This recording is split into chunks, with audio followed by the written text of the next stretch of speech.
Hi guys, welcome to week one of the Persuasive unit being offered here at Lindbergh High School Online Learning. This is the week one assignment that goes with the Ethos Pathos Logos presentation that hopefully everybody watched previous to loading this screen. My name is Rob Langevin. You can reach me at rlangevin@lindberghschools.ws. Like I said, after watching the Ethos Pathos Logos lesson, you're going to be completing this week one assignment. There are links here to presentation one, and there's a link here to assignment one.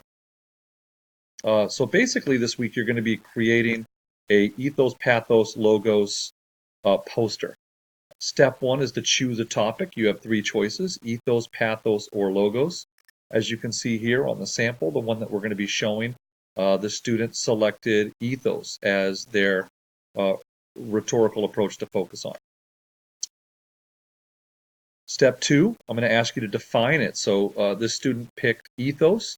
You can go ahead and use the definition from the presentation or from another source, dictionary or the internet. As you can see, the red arrow here points directly to the definition of the rhetorical approach of ethos.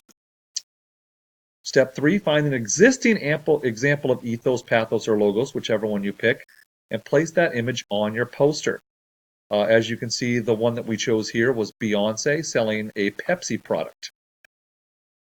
Step four, you're going to want to create an original example of ethos, pathos, or logos to mimic the one that you found.